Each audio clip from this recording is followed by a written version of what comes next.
Welcome to an international celebration of spiritual living, a joining of two communities, one in Barbados and the other in the United States of America, who gather each week to celebrate spiritual living together. This service is presented by Centers for Spiritual Living Joyful Heart Teaching Center and Centers for Spiritual Living Barbados Teaching Chapter. These two congregations are bound by a shared commitment to the truth that we are all expressions of the one life that lives through everything. Whether you're joining us live on Sunday at 6 in the evening Eastern Time, or catching the replay Monday at 8 in the evening Eastern Time on New. Are you ready to bring more joy into your life?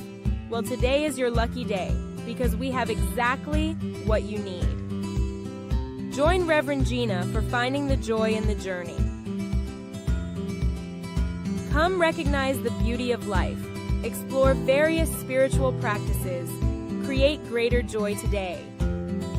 Join us every Wednesday at 12 noon Mountain Time, 2 p.m. Eastern Time, only on New Thought Media Network.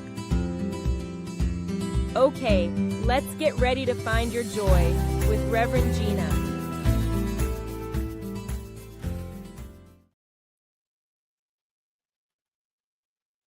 Hello, and welcome to Finding the Joy in the Journey.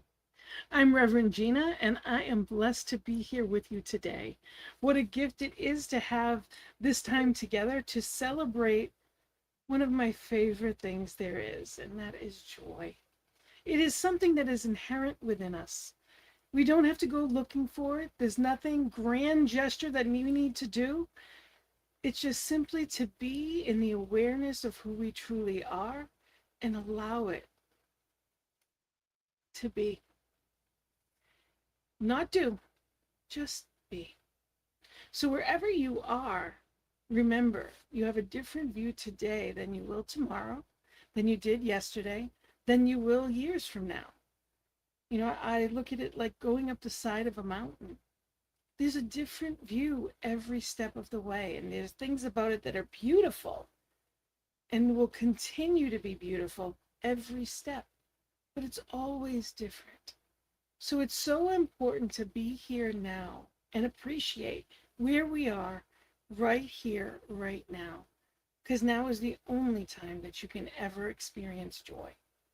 So every week we come together with somebody who is what I consider living their best life, somebody that is an example of that joy, that exuberant life, and talk to them about how they do it, what brings them joy, how they bring joy into the world. Maybe to give some ideas, maybe just to recognize that it's in your life too. So today I am blessed to have someone that I consider a friend, somebody that I love, and is definitely someone that is familiar to the network. Reverend Dr.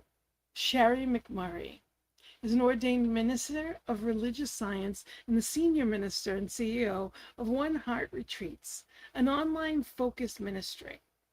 She opened and operated successfully the first CSL affiliated retreat center on earth for 4.5 years before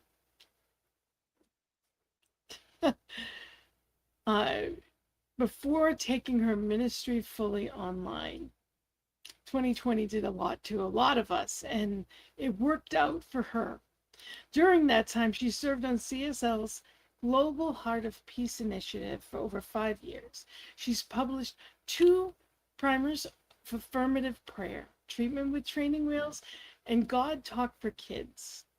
Before entering ministry, Rev Sharri spent 30 plus years as a college educator, the last 10 of them online.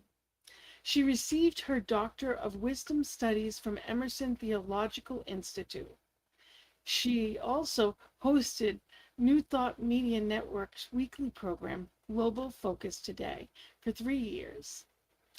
Education is her passion, and spirituality is her forum. She serves on the faculty for Emerson's Theological Institute. She's also the Director of Quality Review for Emerson. Reverend Dr. Sharri serves on the Greater Kansas City Interfaith Council as the treasurer and volunteers at the National Museum of Toys and Miniatures in Kansas City, Missouri, as a docent. On October 6th of 2024, she married Timothy McMurray at Unity Village in Missouri, in the presence of family and friends. And I love their happily ever after story ever since. She is a gift and a mentor in my life. And she is truly an exemplary of joy. She brings it to others, and I believe she lives in it. So let's talk to Reverend Dr. Sharri. Thank you for being here and being that example of joy. Well, thank you. I don't think of myself as an example of joy, but I don't worry about it either. I was yesterday at the museum, the National Museum of Toys and Miniatures, which is right here in Kansas City. It's part of the University of Missouri, a campus, but it's an independent institution. And the first time I went there, I was just giving someone a ride who was going to write an article about it. And so I went in and followed along with everything. We were done. The lady turned to her and she said, "Do you have any questions?" And the lady said, and the author said, "No, I think I've got everything." And the lady kind of raised an eyebrow at me, and I said, do you use volunteers?" And she said, "Yes, yes." So I gave her my business card. That was 3.5 years ago, and I'm still there. It's so much fun. The doing free tours is fun. I get to look at all the good, cool stuff. But the project I was working on yesterday is my favorite. It's called Story Connections, and it's a program that we do on the last Tuesday of every month, and we do it on that day because the museum is closed on Tuesdays. And that's because the audience for this program is Alzheimer and other memory care patients and their caregivers. We're not the only museum in Kansas City that does such a program, but ours is unique because of the nature of our museum. And it is just so much fun to see people who don't have a whole lot of joy in their life being given permission to play like little kids.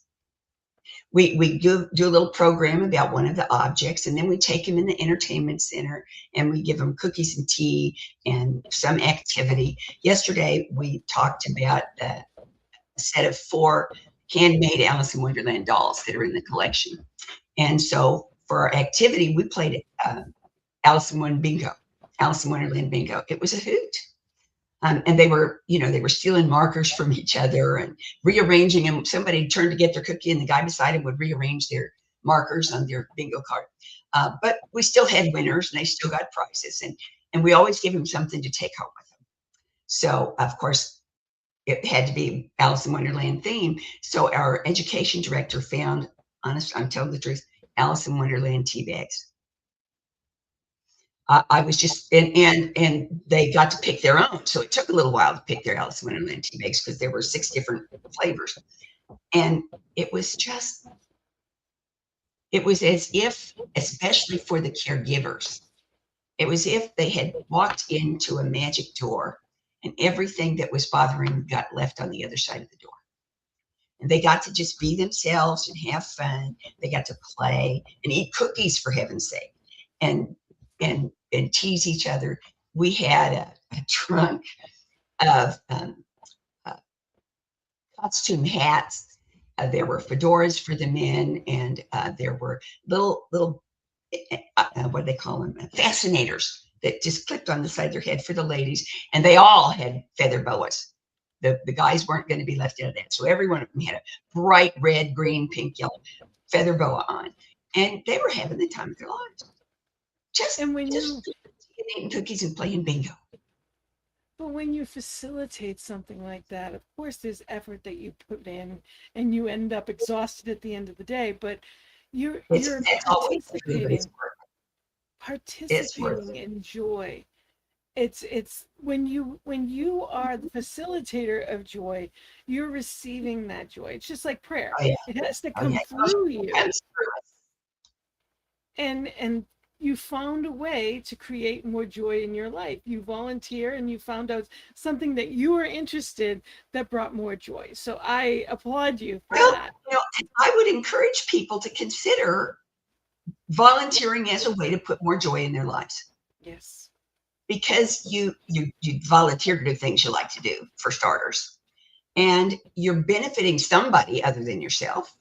You never know how many people or who they're going to be. Next month, my husband and I volunteer with an organization called Kansas City Gift, and GIFT stands for Generating Income for Tomorrow. It's a nonprofit that helps entrepreneurs get off the ground, and they are Black people, most of them young, but not all of them.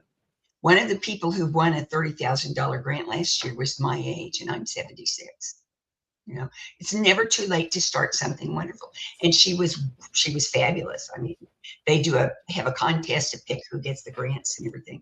And the thing that makes me excited about them is that they don't just give people money. In order to get one of their grants, you have to take a class on how to get a grant, which is free. You have to have a photo session so that you have a headshot, which is free.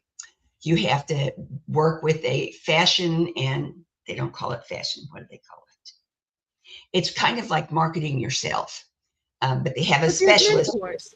There's Yes, programs and mentors that help them better and themselves they set to it be up with prepared for every it. single piece. And if you get the grant, you also get a year of free business mentoring, a year of free attorney services, a year of free bookkeeping services, and they set you up a website. So they don't just drop you and run away. They support their people, and they make them ready for success, and then watch them bloom into success. And I love that all I do is be there to help. I move tables and serve drinks, but it's fabulous. And once a year they have a big fundraiser, and my husband and I get to dress up and go play with the folks who are there. And we get to go to a gala, and he gets to wear his tux, and I get to wear a long dress and long earrings. And usually we do something easy, like, I don't know, we run the raffle. How hard can that be? But we get to see fabulous music and people being their true selves, without any restraint, without anybody saying, oh, you can't do that. They're all there, and they're all 100% there. And it's fun. And everybody can find something that they can volunteer for. That's not the only place I volunteer. I volunteer with the Kansas City Shepherd Center, which is a nonprofit for seniors, serving seniors. There are lots of ways you can volunteer, even if you just go to your own church and say, how can I help out? Or if you go to the Chamber of Commerce at the city where you live, and say, I'm interested in volunteering. Are there some organizations around here that I can work with? One of my favorite volunteer organizations, I found out today, was in danger of disappearing, because it was Dolly Parton's Imagination Library, and she passed away. But she left the reins to her goddaughter, Miley Cyrus, and she's going to keep it going. And what they do is, when a person finds out they're going to have children, whether they're married or not, doesn't matter. They go to the website, they just sign up. And then when the baby's born, you tell them the birthday. And after that, every month until the baby turns 5, till the child turns 5, they get a free hardbound book mailed to them. So when that child starts kindergarten, they have a library of 60 books. It's so important. It's so important to find things that you're passionate about. I think that oftentimes people get caught up in the everyday, well, I'm busy. And yes, we are busy, but if we don't make the time for things we enjoy, we're not going to have joy in our life. Everything is going to feel like a chore. It doesn't have to be volunteering 10, 20 hours a week. It can be once a month. It can be once in a while. And it's about finding, and a lot of the things you do, you're in only a few years that you've been back in Kansas City. So you found them because you were looking for them. And joy is something that we need to find. It's within us, yes, but we have to tap into what we choose. Sometimes we're blessed to find it in our vocation, but sometimes it's not. So we need to figure out, what do we enjoy? What's out there that we think is a great cause, or who would I love to help today? And when we give, we always receive. Yep. We always do. So And I would love, go right ahead, sorry. I was going to say, for me, I always get more than I give. Yes. You know, I always leave lifted up, no matter what it is I'm volunteering with, and no matter who it was that needed help. And One Heart Retreat Center, I love. Please tell us a little bit about that and how it started. How did your heart lead you to that, and how has it evolved? Well, what happened was, for about 10 years, I was teaching college, and for about 10 years, people would say to me, Sundays, you know, at church, you know, you ought to be a minister. And I would say, yeah, that's true. Why would God want me to be a minister? And then finally, you know, the cosmic two before came along and said, well, you know, they're going to keep asking until you say yes, so you might as well say yes. So I did. And I sat down to meditate. And I said, listen, God, here's the thing, because my God is Neil Donald Walsh's God. We have serious conversations all the time. Since I was like 10 years old, I have started my prayers with, listen, God, here's the thing. And I look up, even though I know there's no place I can look and God wouldn't be there, because that's how I was raised as a child. So I sat down to meditate. That's a challenge to start with, because you have to be still. Not just your mouth, your mind. Tough job. So I said, listen, God, here's the thing. You chased me for 10 whole years, and I ran as hard as I could run, and I finally decided to say yes. So I said yes, but now I need to know what it was I said yes to.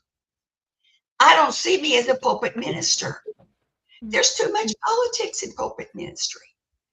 I just want to talk to folks about God. I just want to teach and help people learn who they are.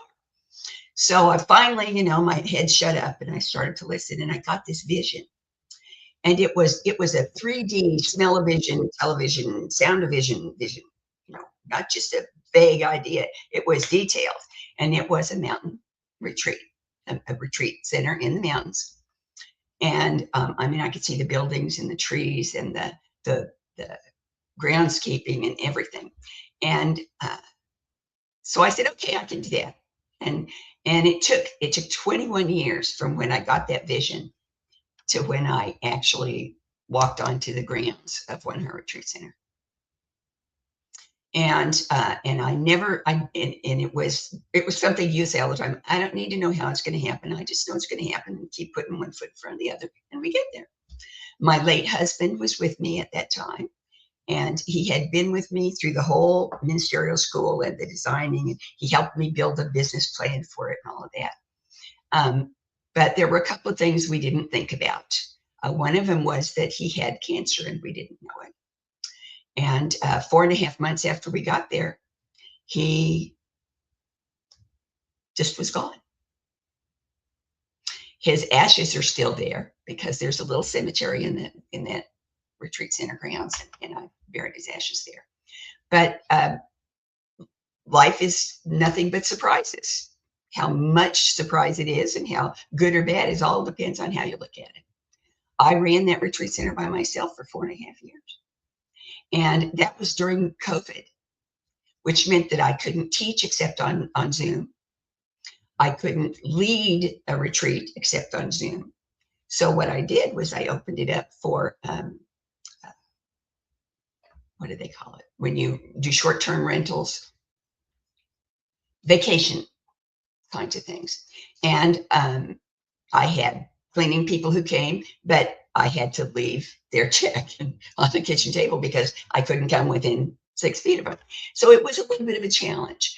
But when you have a challenge, you discover the skills you didn't know you had. I learned how to design retreats and implement them in a way that didn't require people to be in the same room. I learned how to teach classes using Zoom so that you could actually have face-to-face experience without being in the same room. It was a little strange when we had discussions because people would forget to mute and unmute, and so the pictures would pop up. Finally, I learned how to do that myself, to say, I get to say who's muted. And so I would just mute everybody, and then when somebody raised their hand, I'd unmute them, and they would talk, and then I'd mute them again. That turned out to be a really good experience because I had my ordination in the middle of COVID. My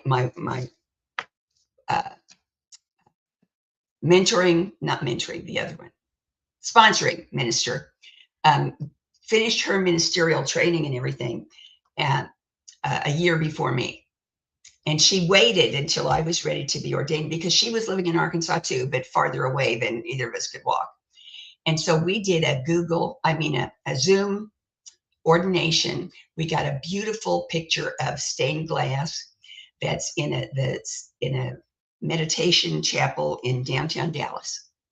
And Debbie found the picture and sent it to me, and we used it to make our invitation. And we sent the invitations out by email, and we asked all of the clergy who were going to attend to please RSVP to let us know how to pronounce their name and to give them the background. So when it was time for the procession, Kathy Mastroianni, the executive director of the archives, was our MC. So she explained to each person what was going to happen as they came into the room. And then she would call a name, and she would unmute them for just that one. They would say one word like illumination or inspiration or wisdom. And that would make their face and picture pop up in front of the stained glass window. You had a beautiful procession, even on Zoom. Yeah, it was. There's a way for everything, and you have a wonderful. God gives us ideas without giving us the equipment to implement the ideas. You have a great ingenuity in the way that you approach life, and you make things fun, and I really appreciate that. And I know you've been through a lot. You've got you're still newlyweds. Yeah. And I decided we're going to stay newlyweds. I love that. And the two of you are absolutely adorable. And, I really love that you continue to grow. And for the past 3 years, you've been working with Emerson Institute. You went back, got your master's, your doctorate, and then you stayed. You're director of quality review. Director of quality review. So tell me about Emerson Institute if you can, because there's a lot of people out there. Emerson Institute is it was designed originally to be a correspondence school. Dr. Angelo Pizzelli built it 30 years ago, I think. And it was going to be a correspondence school, and people would send in their tuition, and they would get books and homework assignments, and they would send in their homework, and they would finish it. And it still can be that. But with Zoom, life gets a lot more interesting, and we are able to meet with our students in Zoom rooms. Some of us have teaching centers. My One Heart Retreats is actually called a teaching center. So if I wanted to, and if I had the people here, I could bring them to my library, and we could have a live class that met once a week or twice a month or whatever we wanted to do.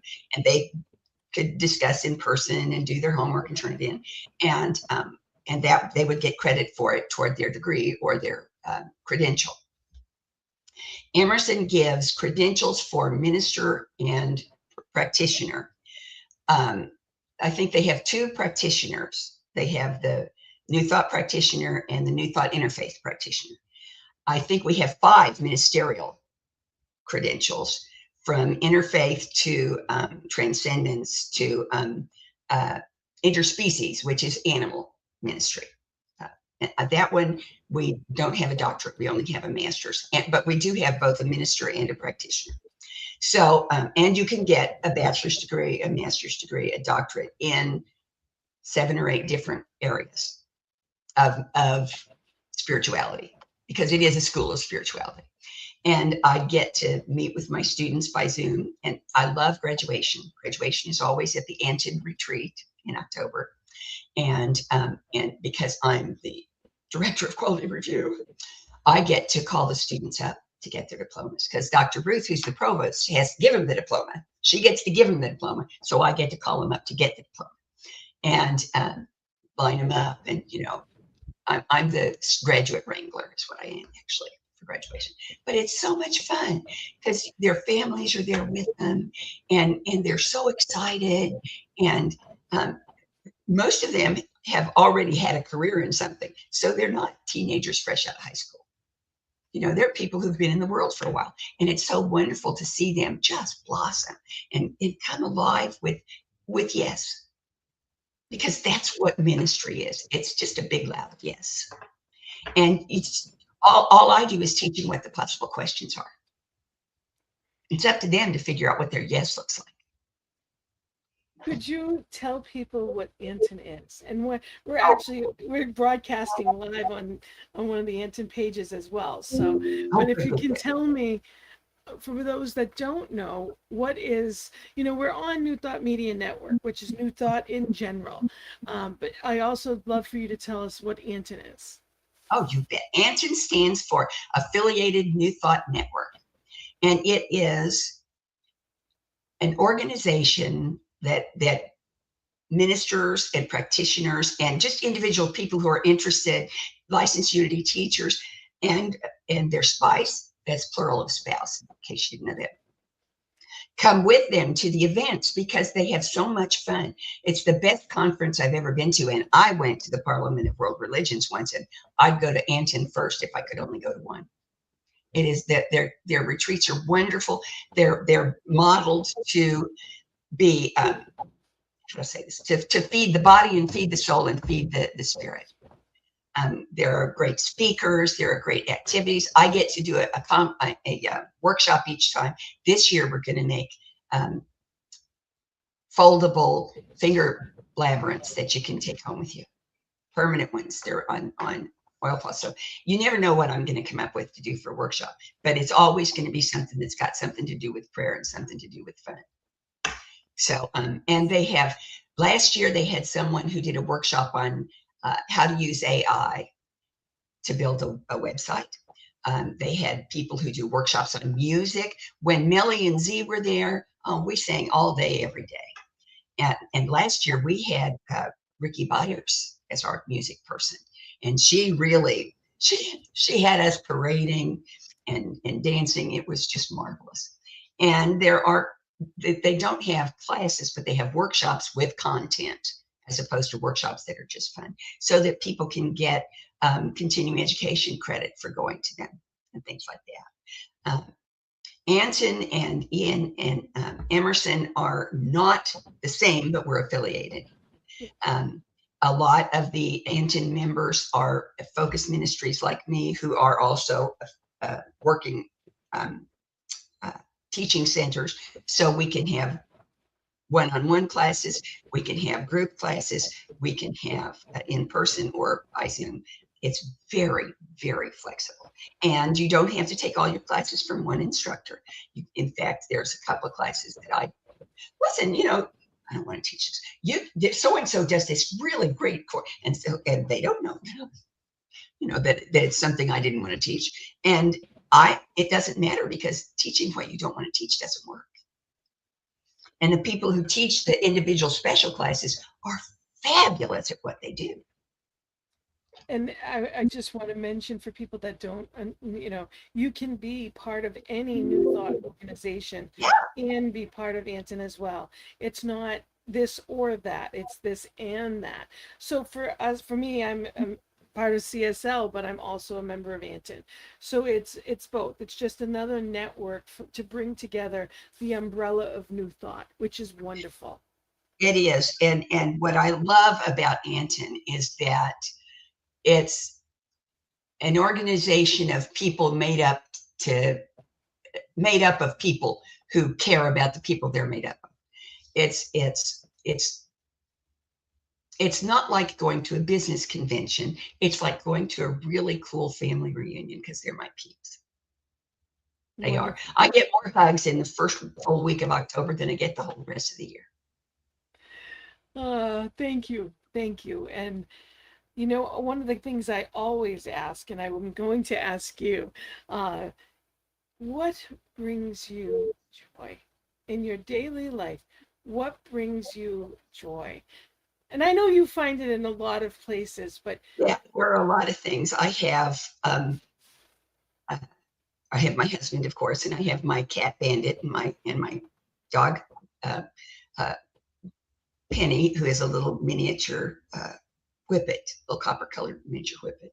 And the cat weighs 30 pounds. He weighs 3 times what the dog does.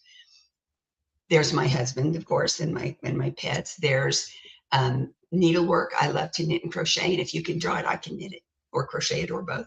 So I'm not real good at watching TV because it doesn't use a whole lot of brain. So I put my knitting bag in front of the television. I can pretty much, as long as my husband is there, so I can have a conversation, watch television, and knit.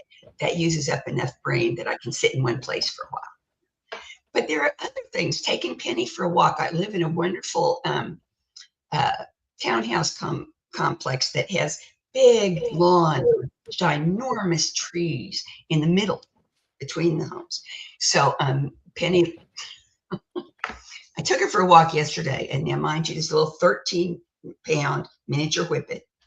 The squirrel, I swear to you, the squirrel went and ran up that tree, and she knew she could follow that squirrel. She knew she could climb that tree. And I'm telling you what, you never saw such a surprise dog in your life when she fell back there. She probably got 10 inches up the tree before her claws weren't enough and she fell backwards.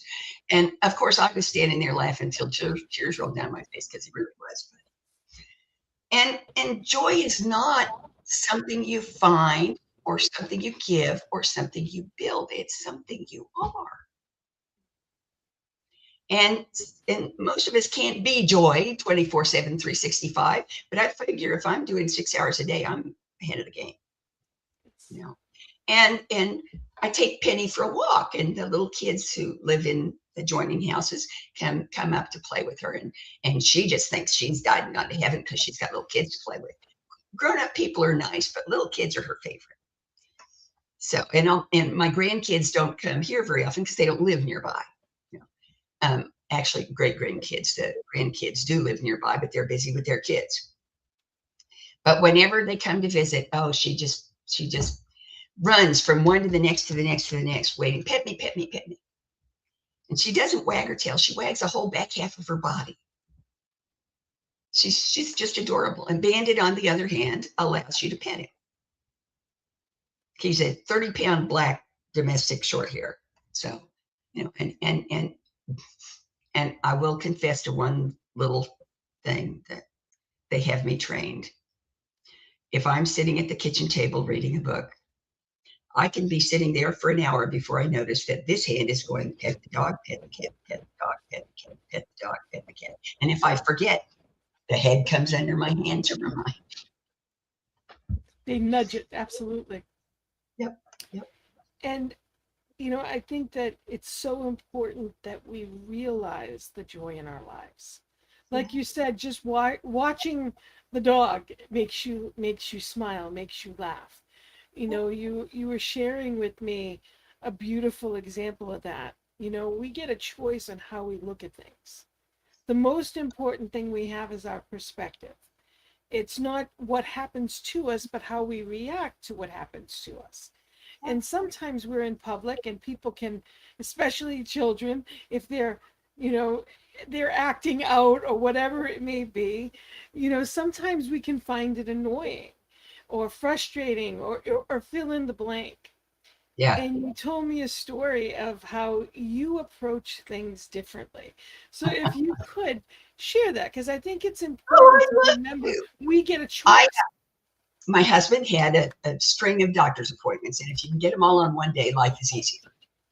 So I take my knitting bag and a little book stand in my book, because knitting and reading don't use up enough brain either, but the two of them together is good. So I find a cozy place with a table, and I park myself in my tea jug, and I knit and read. Well, I noticed something, you know, when I looked up, and it's a long room, and on that wall is probably 15 chairs. And I'd say probably 9 or 10 of them had people sitting. And down here is a lady with her daughter and her granddaughter. The daughter is the patient, and the nurse comes and gets her, and she goes in back, and we don't know when she's coming back because they've taken for 9 appointments at once. The little girl got bored. So she went across the room and she crawled under the chairs. And there are people on the chairs, right? She's crawling along under the chairs. And grandma's just about to pull her hair out because she can't figure out what to do. So I was just happened to be sitting at the end where the little girl came out. So I got in my knitting bag and I got a handful of colored markers and a spiral notebook. And as the lady drags her out from under the chairs, I said, ma'am, and she turned and looked at me and I said, might these be helpful? And she took the tablet and the markers, and the little girl was perfectly content to draw pictures for the rest of the day. And when they got up to leave, she brought me the picture she made for me. It lives on my desk now. I don't know the little girl's name. I probably wouldn't recognize her if I saw her again, but she made me a picture, and so it has a place of honor in my desk. There's so many things in life that we can help with. It's all about where we come from. Now, it wasn't your job to do anything like that, and it wasn't about responsibility. I'm a grandma. I would have not done that if my life depended on it. And a lot of people, it's one of those things. I just want to mention we are live, so for anyone watching, you're welcome to ask us questions. Sorry I didn't mention that at the top of the hour. Please know that you can ask us anything, or comments are welcome. Just drop it right in the comments section. It's about how am I approaching life today? And what do I choose to get out of it? And moving along differently in our life. So many of us walk through in a bubble. I've got to do this. I got to do X, Y, Z. I've got to get this done. I've got to do this. And 3 calendars. Excuse me? I said, I have 3 calendars. I understand that one. Yeah. But, I learned something in ministerial school that probably is the most important thing for remembering the joy. And there's a group called Still Good, a New Thought group, couple, 2 women who sing. One's name is So and the other one is Good, so they call themselves Still Good. And they wrote a song called I'm Getting Rid of My Butt. And it really works for me because I've been saying for years that we need to remove from the dictionary one word, and that word is yabbit. And that's the butt they're talking about, not the one with 2 T's. So when I got to ministerial school, I figured they're going to teach me how to get rid of the yabbits, right? Because yabbit just fries my circuits. And it turns out there is a magic combination. It's called, instead of yabbit, it's yes and yes and blah, blah, blah, blah, blah. Yes and blah, blah, blah, blah, blah. Now, the blah, blah, blah, blah, blah may be a 4-day talk about why the yes part was wrong, but that's beside the point. What matters is that that person got heard, and they knew they got heard because you took enough time to say yes and blah, blah, blah. They may not like what they hear, but they like that they heard it.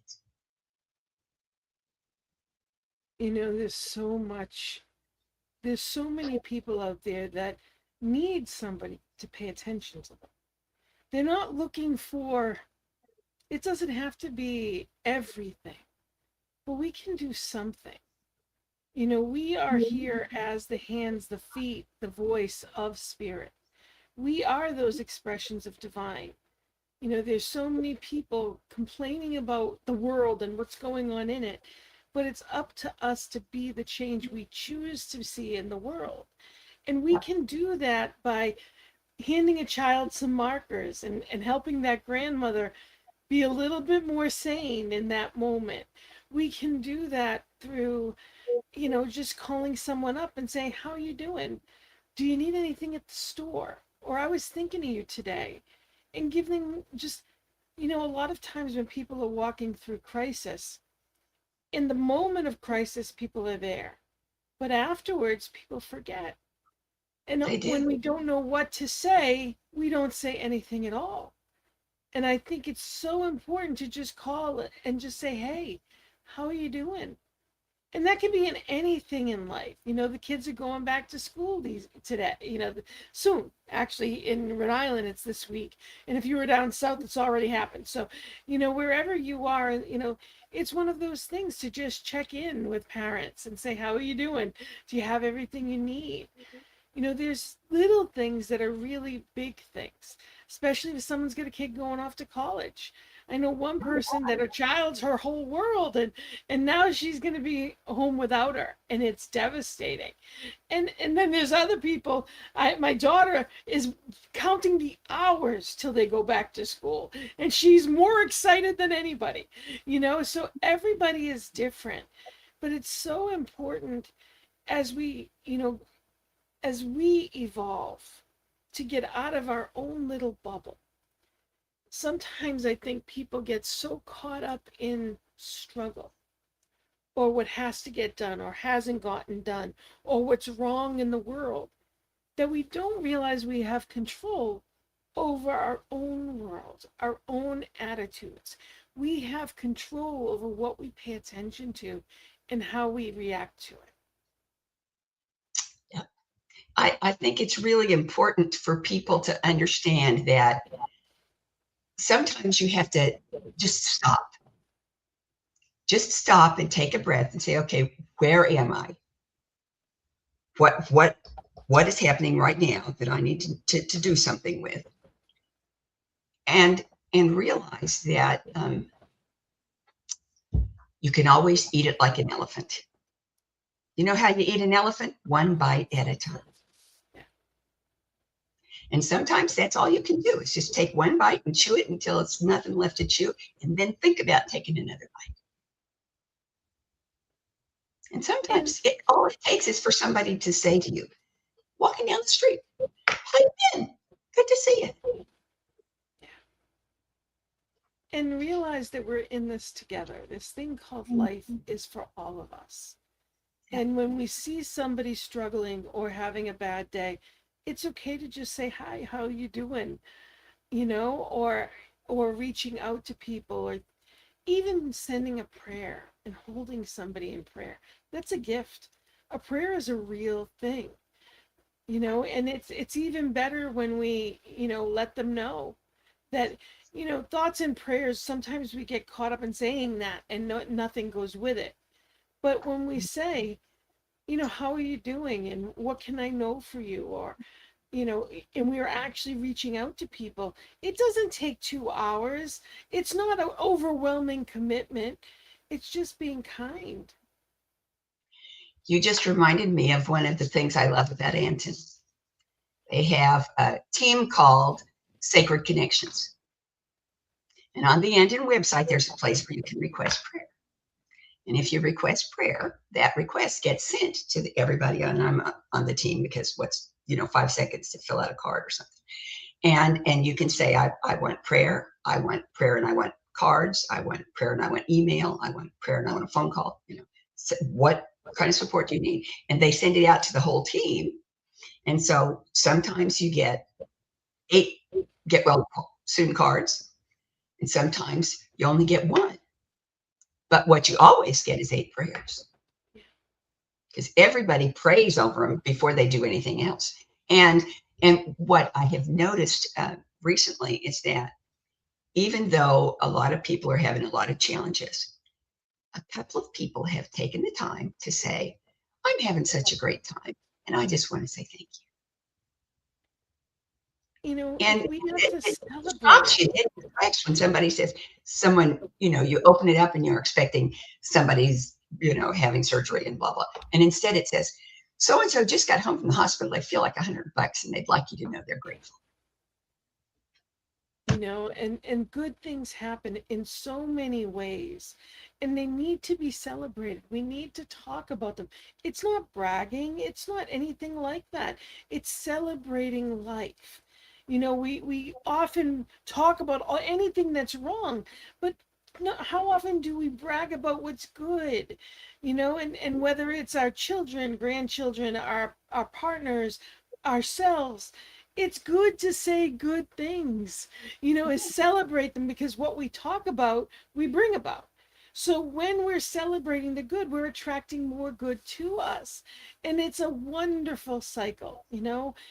I know for me that when good things happen in my children's lives or grandchildren's, my husband, my family, my friends, I celebrate it as much as I was, you know, you were gifted a car recently, and I know you enough to know how desperately you needed that car. When I found that out, I was ecstatic because you deserved this for a very long time. So the universe finally caught up with that, and I am ecstatic about it because I know not only are you safe, not only are you comfortable, but you've been given something new and joyous. It doesn't have to be brand new to be new, but you feel good in it. It's safe. You get to where you need to. And it's reciprocity for all the wonderful good that you put out in the world. It's come back to you. So I love hearing that. You know, we needed to get a new vehicle and something bigger. And my husband got what he wanted, as opposed to just getting a car that he's always had his whole life. And, you know, I always got the good one and he always just got whatever. And, you know, and the bottom line is he actually got what he wanted and he's so happy. And it's good to see someone excited about someone that you love, because he never cared about cars ever, but he really enjoys it and he is celebrating it. And I'm happy for him. You know, we talk about joy like it's something, you know, there's plenty of times that I was called Pollyanna. I've been called all kinds of things because I have a positive attitude, heaven forbid. But you know, that has served me in my life when I've gone through some serious things. So I encourage people to look for the good, look for the joy. I don't care if it's the soda that you like is on sale. Whatever it Well, takes. you know, I give people an exercise when they ask me, you know, how do you do that? How can I do this? And I give them 2 exercises to do. And y'all are welcome to do these things. They're wonderful. The first one is you find a little round mirror, not that big, like a compact mirror that you can carry with you wherever you go, in a pocket or in a purse. And at least 3 times a day, you take the mirror out, you look yourself straight in the eyes, and you say, God loves you, and so do I. Then put it back in. And the other thing is you get a little notebook, you know, just a little spiral notebook, doesn't have to be big, and a pencil, and you put it beside your bed. And I do it in the morning, but most people do it at night. It's just by the time I get to bed, I'm zonked and I fall asleep in the middle. And it's called a gratitude journal. And you write down 5 things that happened today that you're grateful for. And it can be, my shoe didn't come untied. It can be, the postman brought me 3 letters. It can be, the next door neighbor took my trash to the curb. Doesn't have to be something big. It can be, and it should be, I woke up this morning breathing. You know, tiny little things. Gratitude multiplies itself. Being grateful is like holding a magnifying glass. A magnifying glass. Can you see him? Up to the world. Imagine how this big thing changes what you see. Well, you know, sometimes I get something in the mail and the print is so small, this is the only way I can see it. But the point is that you cannot be resentful, angry, irritated, and be grateful at the same time. It is not possible. It's like trying to have your eyes open and closed at the same time. It doesn't work. So if you can just make an appointment, give yourself, all right, the last 5 minutes before I go to bed, I'm going to do gratitude. Or the first 5 minutes when I get up, I'm going to do gratitude. Doesn't matter what the rest of your spiritual practice for the day looks like. Doesn't matter if you have a spiritual practice for the rest of your day. The point is that for that 5 minutes, you are giving yourself the gift of attention. And it's the attention to what God is in your life. Because there isn't anything good that isn't God. God is just good with an extra, take it out, you know. And people get used to it and they end up starting a journal. Now, I absolutely loathe journaling. I can never think of something to say when I'm trying to write in a journal except gratitude. Now, I have to limit myself or my notebook gets full too soon. But I just never have been. I take classes and one of the assignments is to do a journal. All right. What am I going to say now? Gee whiz, I read the damn book. What do you want me to do now? And I have actually written things like that in journals that got turned into to instructors. And they just laugh, because sooner or later you realize that all of the grumbling gets grumbled out and then something magic happens. And here's something you're grateful for. Here's something you didn't realize was there that you're grateful for. And so, start little. Say, I'm going to find one thing to be grateful for today before I go to sleep. Just one. And when you get up in the morning, all right, here's one thing I'm going to look for today as an improvement in myself. I'm going to smile more. I'm going to eat less salt. I don't do that one. I'm going to have balanced meals instead of snacks. Just pick one. Just one thing that you believe is possible for you to do. Doesn't have to look easy, but it has to be something you believe Just you for can today. That's the thing. Just, it doesn't have to be for the rest of my life. I'm going to eat healthy. I'm going to go to the gym every day. It's just for today. What can I do for self-care? Yeah. And see, that does double duty too, because not only do you feel physically better, but at the end of the day, you can say, look what I did. Look what I did. I've lifted these weights. I walked a mile. A mile isn't very long. It's like 12 blocks. Everybody's perspective, because right now that's not an option for me, and I respect wherever somebody is, but you do what you can do, where you can do, how you can do it, and know that it's enough. I've been through a lot of physical stuff. I had to stop the show for a little bit because, and my experience with cancer, and I spent over 2 months mostly in bed, not able to walk at all, and I was in a hospital for over 2 months, and then I could do very little. Well, now I celebrate just that I can get up, that I can walk to the bathroom. Doesn't matter if I need a walker, I can do it. It's exciting, and I'm back in life again in a whole new way, and I appreciate what I can do far more than anything that I can't do in the moment. Life goes on in amazing ways, and sometimes it's a wake-up call, and some people choose to just be bitter. Take it. I get a piece of life. My kids love those claymation shows at Christmas time. And there was one called The Story of Kris Kringle, and Mickey Rooney was Kris Kringle. And I don't remember who was the Snow King, the Frost King, but he was somebody famous too. And Kris Kringle's having a challenge because he's got all these elves working, building stuff, and they can't get the stuff delivered because the Frost King is scaring his elves. So he decides to take things in his own hands. He goes to visit the Frost King. Frost King opens the door. What do you want? And here's this little tiny guy. So he says, well, I'm Kris Kringle. I make toys for kids, and my elves can't deliver them because you're scaring my elves, and I want to see if we can't work something out. And the Frost King just looks at him. Work something out? What do you mean work something out? I said, well, isn't there some way you can have the interactions that you need, and my elves can still deliver these toys? So finally they get down to the nitty gritty, and he says, why are you like this? And he says, well, because I'm afraid to go out of my house. And Kris Kringle says, what? You're nasty to the whole world because you're afraid to go out of your house. Well, why are you afraid to go out of your house? I don't remember. Doesn't remember why he's afraid to go out.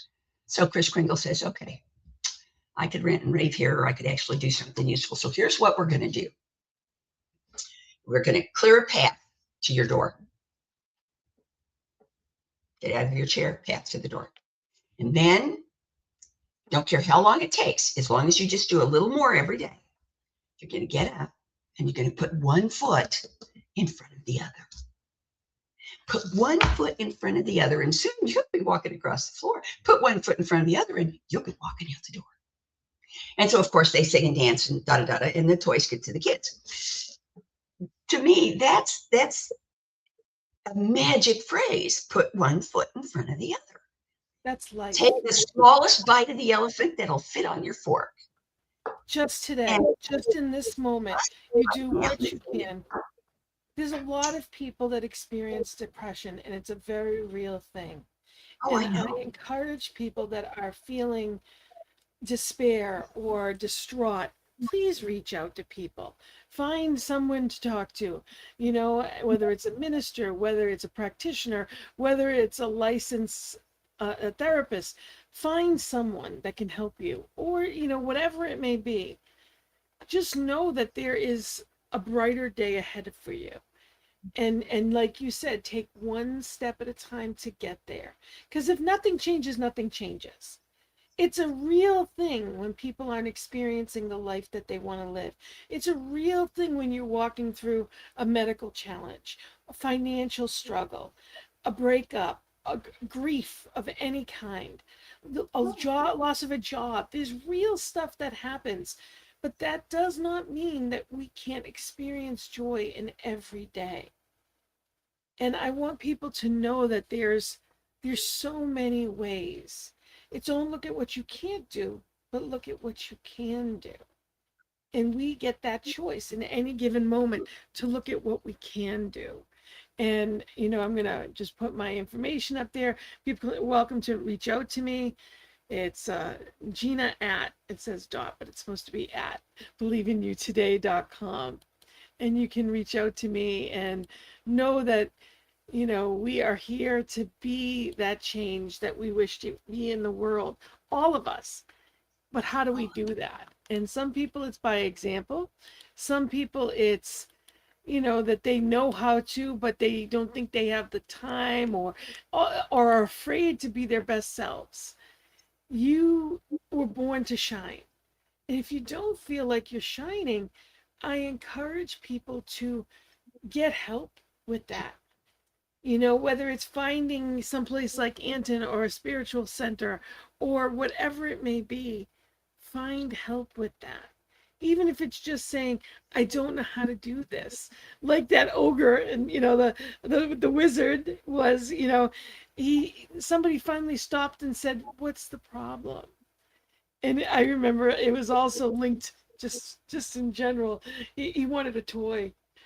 And he gave him a toy, and it made him so happy he cried and his heart melted. And that's really what it comes down to, is that we get to find new ways to look at things. Every situation is an opportunity. We get to live joyful lives if we choose to, regardless of circumstance. Some days are just easier than others. Well, yeah. Absolutely, some days are easier than others, and some days are harder than others too. Yeah. And I thank you so much for being here. Thank you for being a light in my life, which you truly are. And I encourage people, reach out, do whatever you need to. And this network has so much good news. I encourage you, if you're looking for spiritual community, every Thursday night, I host a sacred circle at 7 p.m. It's a Zoom meeting, and you can write that information down or email me, and you are invited. And it is a different topic every week. It's a 1 hour, 7 p.m. Eastern time. I want to make sure I put that out there. 7 p.m. Eastern time. And it is a place of spiritual connection. Whatever, is on your heart. Remember, we also have a Sunday service that I'd love to mention every Sunday evening. It is live Sundays, but also it's on New Thought Media Network on Monday evenings at 8 p.m. Thank you for being here with us. Thank you for being an example of joy. Reverend Dr. Sharri McMurray, everyone, thank you so much for being that light for us in the world and a great example. And know that I love you all, and I am grateful that you're here. Live your best life now. There is no time like the present to be in joy. So many blessings and love. Namaste. Thanks for watching. We'll be back again next week with more Finding Joy in the Journey.